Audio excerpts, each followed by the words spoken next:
Massa, bacana. Vamos chegando e vamos começando os trabalhos hoje, né? Então, assim, boa noite pra galera que vem chegando. Eu fiz umas anotações aqui, tem bastante coisa. É complicado a gente ir analisando em tempo real, porque além da gente ter que estar interpretando a informação, a gente tem que achar a informação e tem que saber se a informação é verdadeira. Então, numa situação de guerra onde a guerra sempre é também disputada no sentido de informação, né, de informação sobre a guerra, é sempre complicado, porque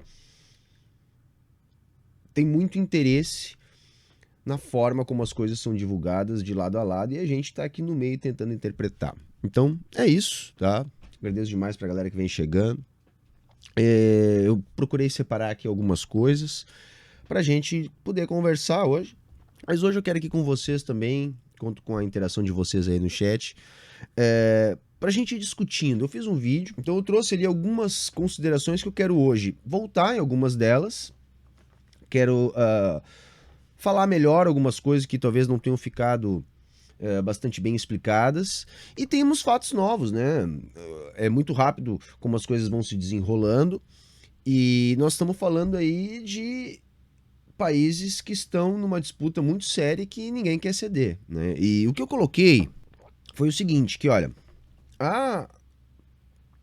desde 2014, desde antes, mas mais intensamente desde 2014, uma tentativa de desestabilização na Ucrânia por parte de forças políticas pró-Ocidente, né? No sentido de, através disso, conseguir expandir as fronteiras da OTAN em direção à Rússia e assim ratificar o poder político estadunidense que lidera a OTAN sobre o bloco europeu, né? Então tem um monte de fatores ligados a isso, fatores de fundo econômico, né? Então tem a questão do gás da Ucrânia, tem a questão dos Estados Unidos poderem oferecer uma alternativa a isso, enfim, tem uma série de implicações do interesse estadunidense para manutenção da ordem geopolítica que se tem. Isso vem acontecendo desde 2014, foi isso que eu sustentei ali, com o golpe lá produzido a partir das manifestações do Euromaidan, onde se tirou do poder um político que buscava uma política independente para a Ucrânia. Então, o que eu sustentei aqui não é absolutamente certo a gente dizer que era um governo pró-Rússia, né?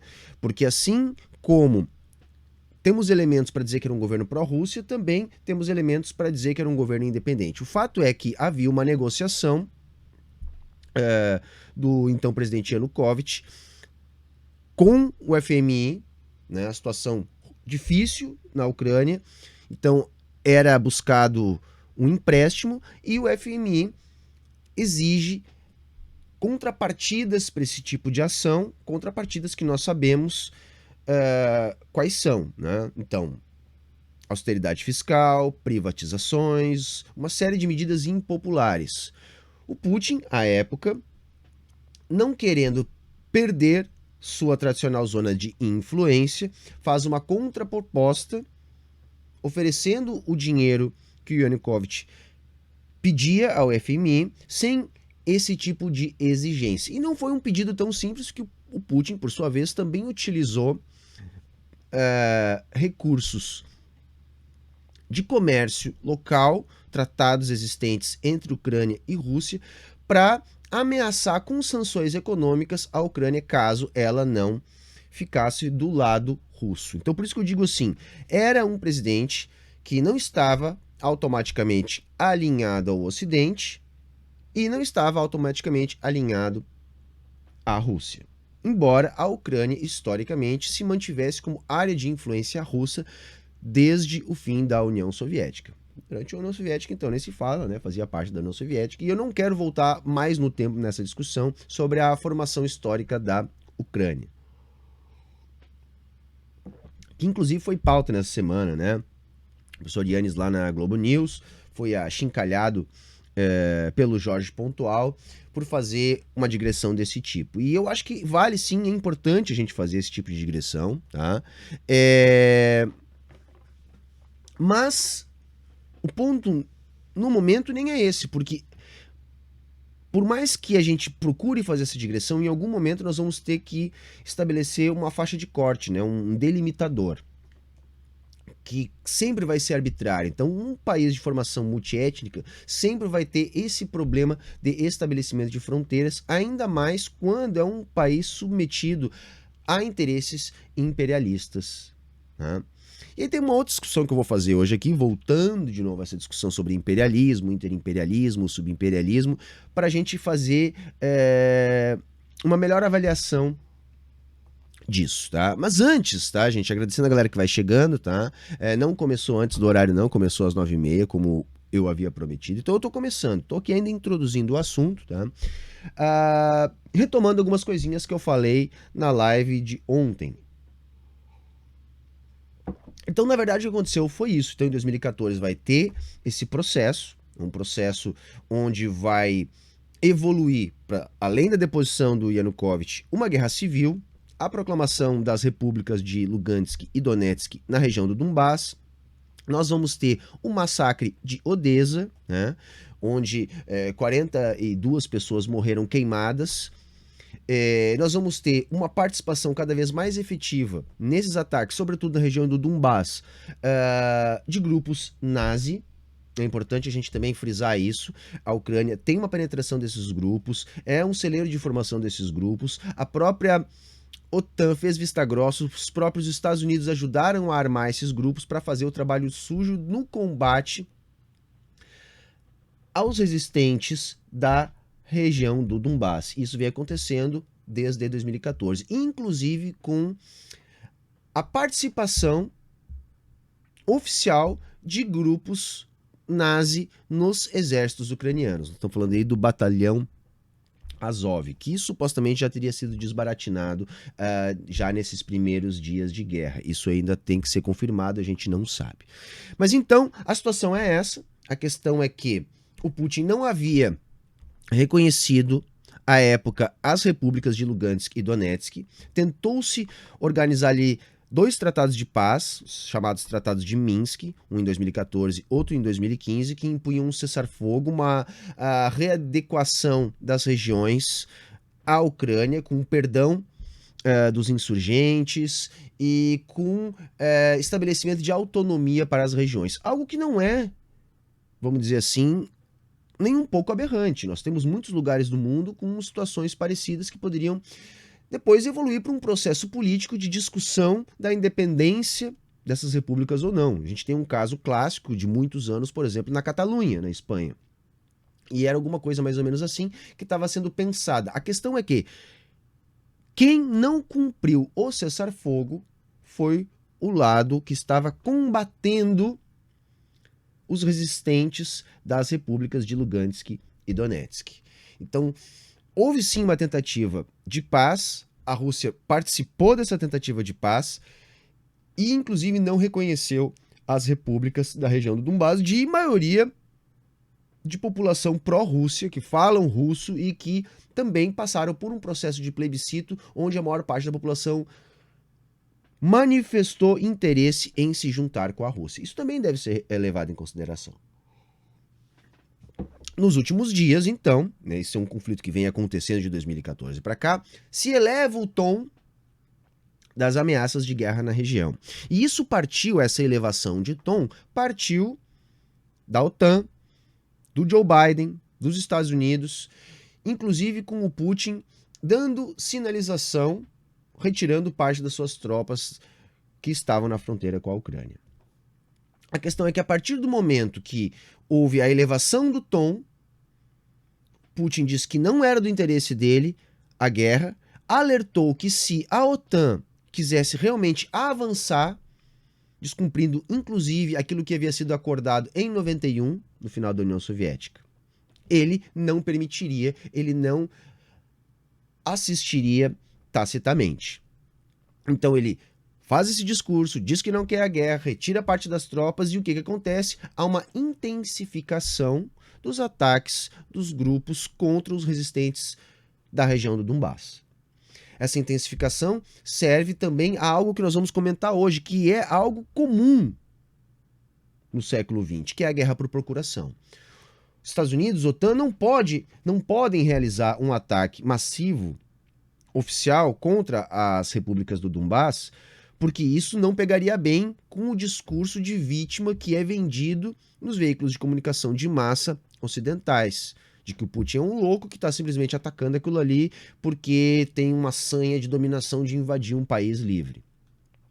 E eu não estou aqui para defender o Putin também, já vou dizendo. Tem muita gente emocionada achando que o Putin é o cara que vai acabar com o imperialismo no mundo. Também não é por aí. Tem interesse de lado a lado. O que eu estou defendendo é que, no momento, a Rússia está se defendendo de uma ação imperialista de expansão para cima deles.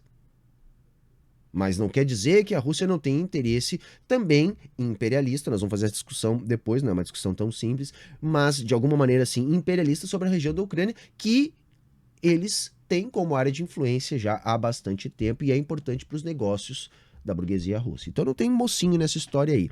Mas o fato é que todo esse avanço da OTAN foi tipo um truco, como eu chamei na minha última live. Como assim um truco? Houve uma ameaça de guerra, a força da OTAN é muito grande, o Putin disse que não queria, mas disse, olha, se vocês vierem, eu vou. Mas ao mesmo tempo, a coisa meio que parece esfriar, o Putin retira tropas. Em vez de baixar a tensão, as forças, sobretudo estadunidenses, usando as suas marionetes, sejam os nazi-ucranianos lá do batalhão Azov, seja lá o próprio governo fantoche do Zelensky, o presidente ucraniano, né? Sejam os think tanks que operam na Ucrânia, sejam os canais liberais que operam, utilizando essa guerra por procuração, em vez de deixar baixar, não, eles utilizam essas forças para ampliar a pressão sobre Donbass. No sentido de quê? No sentido de realmente expulsar a influência russa da Ucrânia. Do tipo assim, o Putin baixou a bola, nós vamos levantar porque nós queremos fincar nossa bandeira aqui. Nós queremos ocupar esse espaço e nós queremos tirar essa área de influência da Rússia. E isso é uma demonstração de força estadunidense através da OTAN para ratificar o seu poder político sobre o bloco europeu. E aí o Putin não aceitou. E aí é aquela coisa, gente, é que nem numa briga. Se você é menor, você tem que dar o primeiro soco. E tem que ser violento para não dar chance para o inimigo revidar. Então o Putin tinha uma situação ali. Era, bom, retirei as tropas, disse que não quero, agora eles não vão atacar diretamente, mas vão usar os seus fantoches para reprimir o que a gente tem de influência na região e nós vamos perder essa área de influência. O que o Putin faz, então? O Putin ataca. Ataca. Nós presenciamos, moçada, uma blitzkrieg. Foi isso que a gente presenciou. O Putin fazendo uma blitzkrieg. Ele foi lá, claro que nunca é 100% de acerto, tá? Morrem inocentes, os alvos, por mais que sejam bem escolhidos, e foram alvos militares, pelo que a gente pôde apurar até então, vai aparecer uma pequena parte de gente que morre, e qualquer um que morra é ruim, que nem eu disse, mesmo que seja soldado morrendo, é inocente. Né? Porque quem produz a guerra está sempre muito seguro operando a guerra. Quem luta na guerra somos nós trabalhadores, de lado a lado. Então não tem nenhuma morte é justificável numa guerra. Mas o que eu estou querendo dizer é assim, foram alvos militares, foi uma blitzkrieg, a ideia era alijar a capacidade de reação ucraniana. A ideia era essa, era alijar rapidamente a capacidade de reação ucraniana. Porque ele tinha que dar o primeiro golpe, porque assim, como eu coloquei ontem, joga a OTAN, né, e o Biden, principalmente, numa situação muito complicada. Porque agora, o que acontece? Eles tinham que ou atacar com muita violência e arriscar que o Putin usasse todo o seu poderio, inclusive nuclear, numa guerra de dimensões incalculáveis, ou eles iam ter que deixar por isso mesmo, porque não teria como a Ucrânia resistir com as suas forças ao ataque e as forças bélicas russas, que são muito mais poderosas. Qual foi a minha primeira avaliação?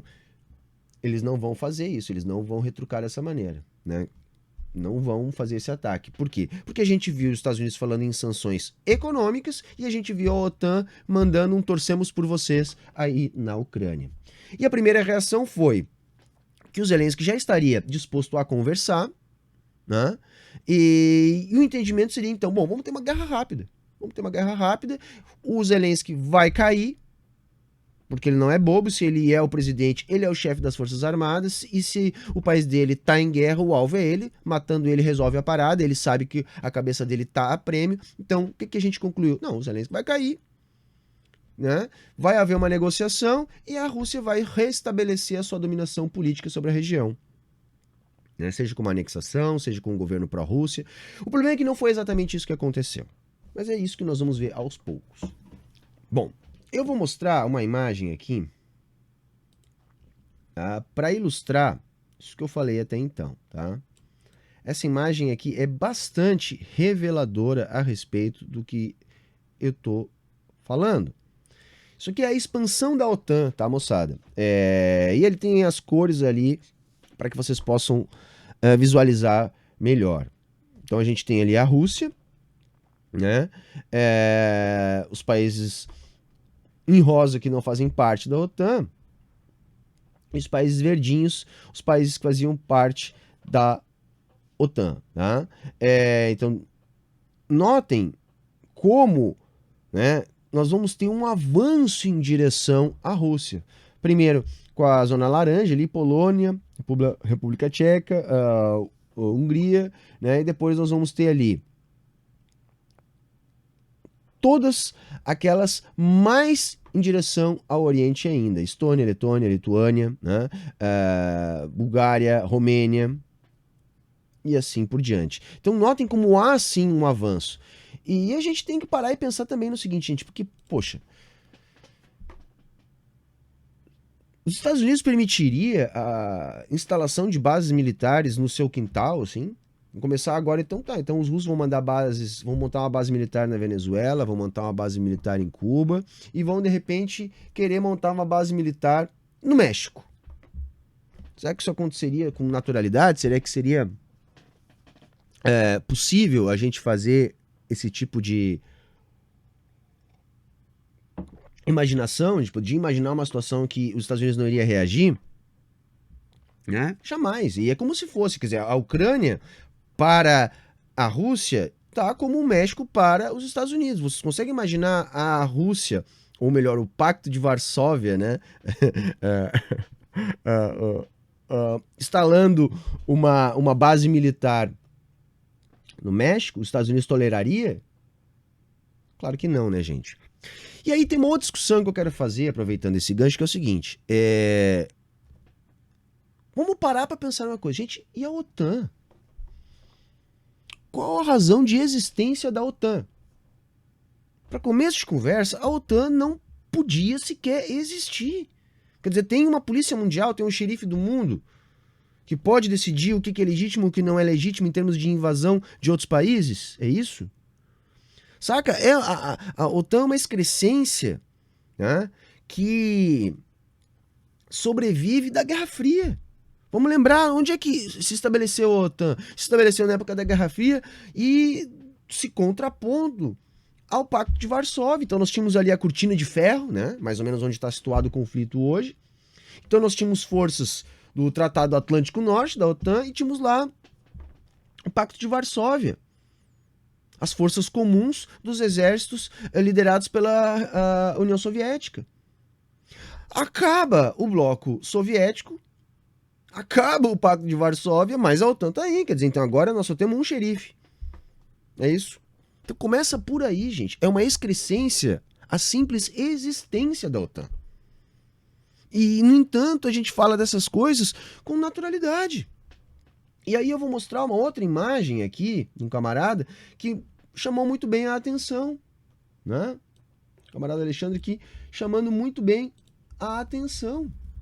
Porque enquanto todo mundo está olhando agora e prestando atenção na guerra na Ucrânia, só nessa semana, gente, só nessa semana, Israel bombardeou a capital da Síria. A Arábia Saudita bombardeou o Iêmen.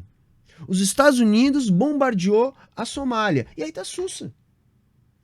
Saca, não tô passando pano pro Putin, eu já vou chegar na parte do interimperialismo, do imperialismo da ação do Putin, mas tudo isso, expansão da OTAN, existência da OTAN, os bombardeios dos Estados Unidos e dos seus parceiros, tudo isso desaparece, tudo isso é Tipo, é bobagem. Ah, não.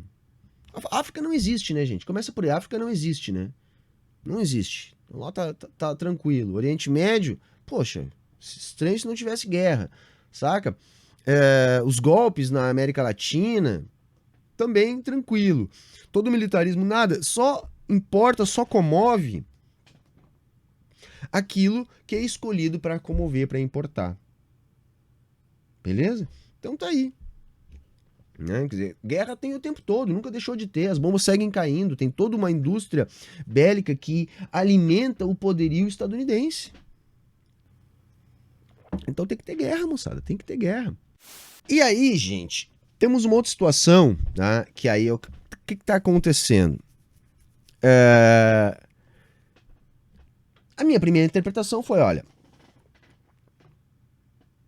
a OTAN achando que o Putin não vinha, forçou uma guerra por procuração no Donbass para se apoderar da região. O Putin, como o cara menor que vai entrar na briga, deu primeiro e deu violentamente para não haver reação. A OTAN não pode ter a reação bruta que pode desencadear uma guerra nuclear. Então, o que eles reforçaram? E esse foi o Vale 4 do retruco que o Putin apresentou, que é o que não tinha acontecido ontem. Não veio o ataque, mas aquela guerra rápida que o Putin estava querendo, essa também não venha, talvez. Por quê? Porque estão mandando grana, porque estão mandando armamento, estão usando o seu fantoche, o marionete lá, o Zelensky primeiro disse que queria conversar. Agora já não, tá dizendo que tem que resistir. E pelo que a gente tá vendo, é bastante provável pelas imagens e até pelas próprias declarações que eles estejam apostando na estratégia mais imbecil de todas, que é armar a população civil.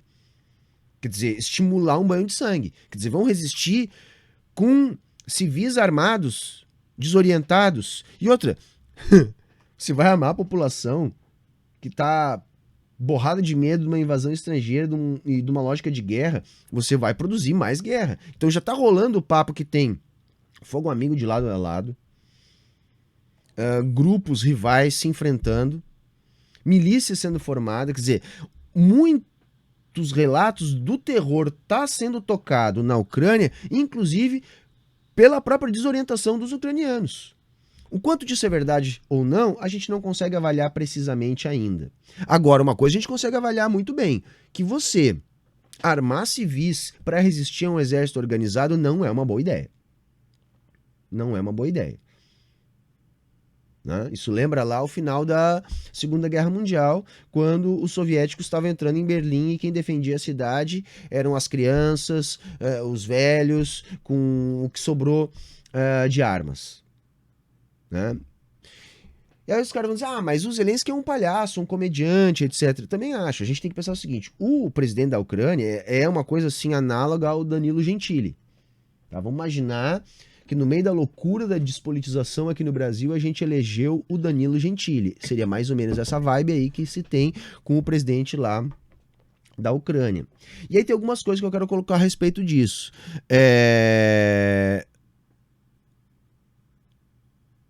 Isso é um sintoma, gente. Saca? Não é uma avaliação moral que a gente tem que fazer sobre esse tipo de fenômeno. Os ucranianos são bobocas, elegeram um palhaço. Porra, olha quem é que a gente elegeu. Mas se a gente botar uma lupa, no mundo inteiro está acontecendo isso. E isso é o sintoma do capitalismo tardio. Porque o capitalismo ele tem como uma das bases de sustentação a ideologia. Então você precisa confundir o tempo todo o trabalhador para mistificar a exploração, mistificar a ordem política de dominação. E isso vem sendo reproduzido e ampliado há décadas, cada vez com aparatos mais eficientes. E isso vai produzindo esse sentimento antipolítica. Porque aí então você não entende como que a política pode resolver esses problemas e começa a estimular um sentimento antipolítica que está tendo como produto a eleição desse tipo de palhaço. Que, diga-se de passagem, o Putin não é. O Putin é de uma outra tradição de política, onde esse tipo de estratégia não acontece. Então agora eles estão usando esse cara, que pode terminar morto, hein, gente? Não é difícil. Não é difícil, porque é o seguinte, ele não tem noção de onde ele está se metendo. Ele, enquanto presidente da Ucrânia, a Ucrânia em guerra, ele é o alvo dos russos. Os russos têm que matar ele. Matou ele, acabou. Venceu. Então ele não sei se ele tem noção de onde ele está se metendo. Né? Quer dizer, não vai ser o Biden que vai morrer. Não vai ser o Boris Johnson que vai morrer. Saca? Quem pode morrer é esse cara aí. E às custas da morte de milhares, porque isso virar uma guerra prolongada, nós vamos ter na Ucrânia uma nova Líbia, moçada. E tu acha que os capitalistas, os estadunidenses, estão preocupados com isso? Não se criou toda uma história, todo um enredo a respeito do Gaddafi para transformar um local relativamente promissor como a Líbia numa praça de guerra permanente, num país em escombros? Porque é isso que vai acontecer. Se houver essa resistência, né, se chegar armamento da Alemanha, se chegar grana dos Estados Unidos como está indo, e se os russos não conseguirem vencer uma guerra rápida, nós vamos ter um país em ruínas que tanto faz se vai ficar com Rússia ou com o lado pró-Europa. E se isso acontecer, os Estados Unidos venceram. Se eles transformar a Ucrânia numa nova Líbia, por exemplo. Então tem tudo isso. Nós temos que pensar o seguinte, o Zelensky, né, é uma marionete das forças políticas que fazem esse tipo de maneira de operar. Invadem com canais de think tanks, utilizam da antipolítica, discurso liberal, pró-ocidente, vamos se juntar ao mundo livre, o que a gente precisa é menos Estado, o que a gente precisa... Sabe, com esse processo é que chegou ao poder o Zelensky. A presença nazi é outro papo, que também existe. Também existe historicamente, e isso foi incorporado dentro do exército ucraniano. E aí tem uma coisa que a gente tem que parar e pensar, só um pouquinho. Primeiro que tem dois tipos de nazi, tá? Tem o nazi assumido, que sabe que é nazi, que tem orgulho de ser nazi, que carrega os símbolos nazi e por aí vai. E tem aquele outro que não faz isso, não tem esse reconhecimento, não tem essa autopercepção, mas já compra o conjunto completo do discurso. Então ele só não ainda chegou nessa fase. Geralmente é o liberal. Quanto mais ele vai se assustando, mais ele vai comprando o discurso nazi. Até que lá pelas tantas ele se assume. Às vezes não, mas na maioria dos casos, sim. E aí temos que parar e pensar o seguinte. Mas o Zelensky não é nazi porque ele é judeu. Porra, que argumento mequetrefe, né? Puta que pariu, né, cara? Puta que pariu, né? Então nós não temos lá um Sérgio Camargo na Fundação Palmares fazendo o que tá fazendo. Então não existe o poder da ideologia. Saca? Aí não existe alienação. Não, ele pode ser. E além do que, isso é um anacronismo fudido. Fudido, porque vejam, a perseguição aos judeus dos anos 30, do nazismo da época, não era um fator estrutural do nazismo. Isso tá na esfera da aparência, não na essência. Na essência tá o preconceito, tá a legitimação de uma raça superior sobre outras. Tá? Mas na época era os judeus e não só os judeus. Não necessariamente hoje isso vai se materializar desse jeito. Os neonazis não são os nazis dos anos 30. Estruturalmente eles são a mesma coisa, por isso que a gente pode assim os classificar, mas não podemos cair nesse anacronismo. Porque vamos ver o seguinte, você tem um batalhão nazi, oficialmente nazi, ele é útil a você, tá combatendo lá os seus inimigos, você coloca ele para dentro das suas fileiras oficiais do exército, poxa, que tipo de governo aceita oficialmente um batalhão nazi? Você tolera os nazis nas suas fileiras? O que você é? É simpatizante, só é isso. Então essa ideia de que, não, porque o Zelensky é judeu, ele não pode ser nazi. Eu não tô dizendo que ele é nazi, mas eu tô dizendo o quê? Ele pode ser. Não é o fato dele ser judeu que vai fazer com que ele necessariamente não seja nazi. Tá? Vamos falar então agora desse papo. Não, antes ainda eu acho que dá pra mim chamar a atenção. Tá aí a China no meio de tudo isso. A China pra mim ainda é uma grande incógnita. A China naturalmente tem uma postura, tá, assim, muito pragmática. Muito pragmática. Então a China vai pensar normalmente no seu mercado. O que vai afetar mais o seu mercado, os seus negócios. Então isso geralmente é a baliza para a política internacional chinesa das últimas décadas. E talvez, olhando assim friamente, a China tendencialmente deveria ficar neutra porque ela teria mais relações econômicas com o bloco, inclusive da OTAN, União Europeia e por aí vai. Acontece que agora a coisa não é mais tão simples assim. A coisa não é mais tão simples assim, porque essa ofensiva da OTAN é também, de certa forma, uma ofensiva contra o Oriente. É uma ofensiva no sentido de manutenção da ordem mundial, que a China está questionando. Né? Então não é nem que a China tem opção. Se a China continuar a crescer, se ela continuar na sua opção de crescer, ela vai questionar essa ordem. Esse questionamento já está posto. E aí muda bastante de figura, porque vejam, qual o limite da OTAN? Qual o limite? Porque vejam, se os Estados Unidos têm a moeda padrão para as trocas internacionais, se os Estados Unidos têm força suficiente para manipular o discurso da mídia global, pelo menos no Ocidente, se os Estados Unidos conseguem ser o xerife do mundo, é porque ele é militarmente superior. No final das contas é isso, moçada. Não é porque a economia é mais dinâmica, uma coisa está ligada à outra. É a economia mais dinâmica, porque controla o sistema financeiro e é controlador do sistema financeiro porque controla as armas. Submete o mundo à sua força política. Se a China está rumando para questionar essa ordem global a partir do seu crescimento, é inevitável esse choque. Bom, e se isso é verdade, é possível imaginar então que tipo de posicionamento a China vai tomar nessa situação. E a posição da China deve ser determinante. Deve ser determinante, até porque vem um conjunto de sanções à Rússia. Por exemplo, estão os expulsando do sistema SWIFT, tá? Que é o sistema de pagamentos global. Né? Isso, com certeza, vai dificultar muito todos os negócios a serem realizados pela Rússia. É um problema que Cuba enfrenta há muito tempo, né? Simplesmente porque ousou fazer uma revolução socialista no quintal dos Estados Unidos. Né?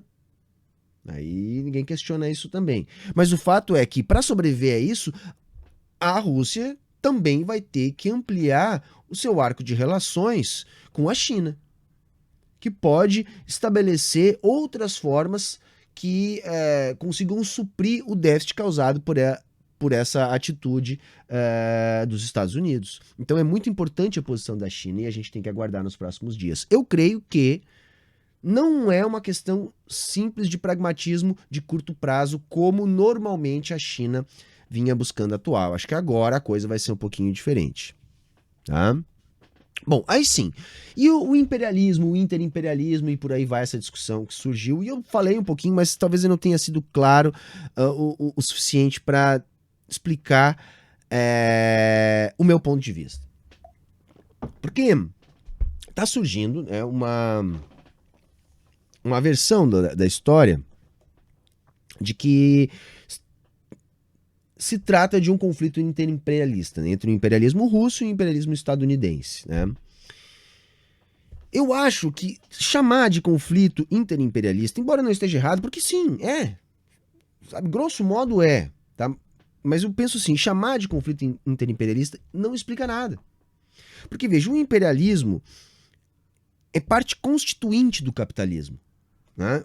A atual fase do capitalismo demanda práticas imperialistas, exportação de capital, a dominação de áreas de influência, controlar fontes de matéria-prima, mercados consumidores, sistemas de pagamentos, tudo isso são práticas imperialistas, onde você tem um mercado mais dinâmico, capaz de impor a sua vontade a mercados menos dinâmicos. E o que acontece? Os países, de modo geral, são os instrumentos das burguesias locais, que, embora tenham uma relação de classe, estão em permanente competição. Então vejam, em determinados momentos, essas burguesias locais dos países, elas podem atuar conjuntamente, em blocos, para assim defender os seus interesses. Às vezes elas atuam de maneira conflituosa, uma buscando tomar o espaço da outra. Então, embora exista uma liderança imperialista mundial, que no caso é os Estados Unidos, existem muitos conflitos imperialistas no interior da lógica imperialista comandada pelos Estados Unidos a nível global.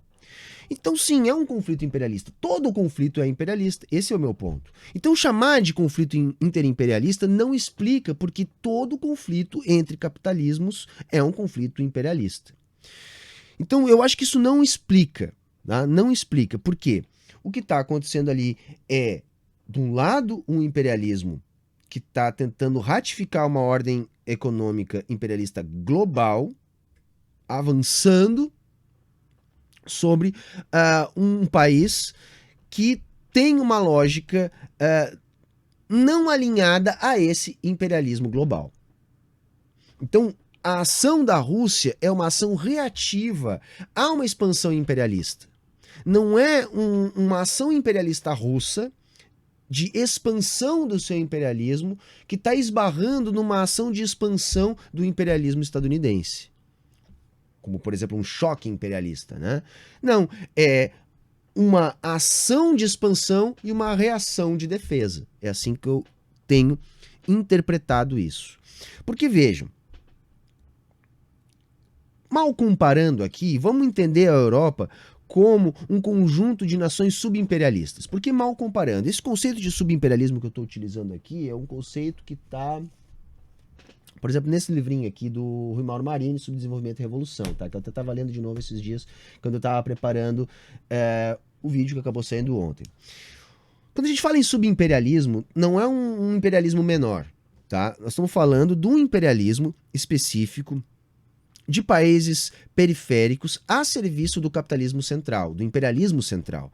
Então, o Rui Mauro vai defender que, olha, o Brasil vai assumir uma posição subimperialista na América do Sul a serviço do imperialismo estadunidense. Então, é nesse sentido o subimperialismo. Aqui, mal comparando, por que eu digo mal comparando? Porque não é exatamente o mesmo caso, a Europa não se trata de periferia do sistema, mas o que a gente tem ali são imperialismos europeus a serviço do imperialismo estadunidense. Então, mal comparando, atuando como potências subimperialistas na defesa do interesse imperialista estadunidense. Tá? Então, seria essa questão aí. E a questão russa, no discurso do Putin, eu até ia botar o discurso do Putin aqui, mas é muito longo, eu acho melhor não colocar, tá? De anexação da Ucrânia, de dizer que é uma invenção o Estado moderno ucraniano dos bolcheviques e por aí vai, não tem nada a ver, tá, gente? Por favor, não tem nada a ver, tá? Com restauração da União Soviética. Por favor. Por favor. E até eu vou colocar aqui um videozinho para comentar isso. Antes de eu comentar, eu vou colocar aqui. Olha aí. Estão vendo aí? Vou pausar. Estão vendo ali? Essa é a imagem, tá? De um tanque lá na Ucrânia. Né? Um tanque russo com uma bandeira da União Soviética. Tá? Então tem outras imagens também do tipo circulando por aí. Tá? Então aí a gente ouve, por exemplo, o Joe Biden falar que o Putin quer restaurar a União Soviética. Isso é pura propaganda de guerra e quer mexer com o imaginário das pessoas para reforçar a ideologia liberal, tá? Para sustentar a narrativa do Putin ser um louco. Nesse contexto aí, eu não acredito que o Joe Biden seja translocado a esse ponto de afirmar uma coisa dessa. Né? Isso tem método, tá? Agora, por que é tolerado esse tipo de situação, né? De carregar a bandeira, o soldado com a bandeira, por que não se reprime isso? Porque, vejam, o Vladimir Putin, gente, não é uma pessoa de esquerda, não é socialista, não está procurando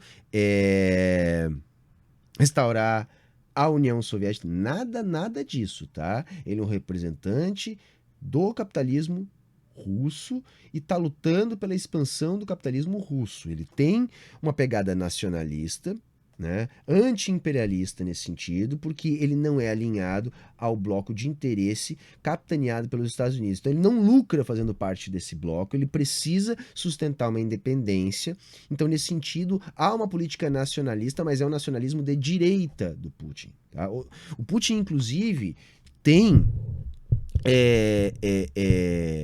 proximidade com grupos também neonazis. Tá? Não vão passar pano nesse sentido aí. Então, assim, não é verdade que o Putin está fazendo é buscar desnazificar a Ucrânia. Isso também é retórica, tá? Isso também faz parte do jogo de convencimento, de mídia, de propaganda. Esse processo deve acontecer de desnazificar a Ucrânia com a invasão russa? Deve acontecer, mas o lance é o seguinte: os nazis ucranianos foram instrumentalizados nessa guerra pela OTAN e estão sendo a bucha de canhão para combater os resistentes lá nas repúblicas do Donbass. Então, nesse sentido, o Putin vai desnazificar mesmo, mas porque os nazis estão no seu caminho. Tá? É por isso. Os nazis estão no caminho do Putin, e se eles ficarem no caminho do Putin, o Putin vai passar por cima deles. Tá? Não, é uma simplificação de dizer, não, o que está acontecendo ali é que o Putin quer retomar o controle da Ucrânia, porque a Ucrânia faz parte da antiga União Soviética e ele quer acabar com os nazis. Não, isso aí é se emocionar com a historinha, não é bem assim, tá? Por que das bandeiras? Porque ele sustenta um nacionalismo, gente. Então ele tem que valorizar a história russa, e a história russa tem lá um longo período de União Soviética. Então isso ajuda a empolgar o soldado, é lógico que ele vai deixar, é lógico que ele vai utilizar isso como propaganda. Então esse tipo de coisa acontece. Agora não tem nada a ver com restaurar a União Soviética. O que tem a ver é a expansão do capitalismo russo, que o Putin é o representante. E nisso, o Putin está reeditando uma coisa anterior à União Soviética, que a gente pode chamar de pan-eslavismo russo. Aquela ideia da Rússia como grande mãe da civilização eslava. É isso, na verdade. Então, ele vai usar esse imaginário, essa questão da identidade por aí, não para restaurar o socialismo e as repúblicas soviéticas, mas para tentar se legitimar sobre aquela região ali, para ter aquela região, né, de povos eslavos como área de influência do capitalismo russo. É isso. Então, nós estamos diante de uma coisa muito mais a ver com uma espécie de pan-eslavismo russo, tá? Do que com restauração da União Soviética. Por favor, né? Por favor. Então, assim, não tem mocinho na história, moçada. Não tem mocinho na história. Eu não classifico como conflito interimperialista, porque eu acho que classificar assim não explica nada, porque todo conflito capitalista é um conflito interimperialista. É uma reação do Putin. Eu acho que quem está causando o conflito desde o princípio é a OTAN, né? Como marionete dos Estados Unidos na Europa. Essa é a causadora do conflito. Esse conflito só não existiria se o Putin aceitasse perder essa área de influência. Mas aí o capitalismo russo demanda a necessidade de controle sobre esse tipo de área de influência. Então o Putin não vai permitir que isso aconteça. Compreendem? Esse é o meu ponto de vista.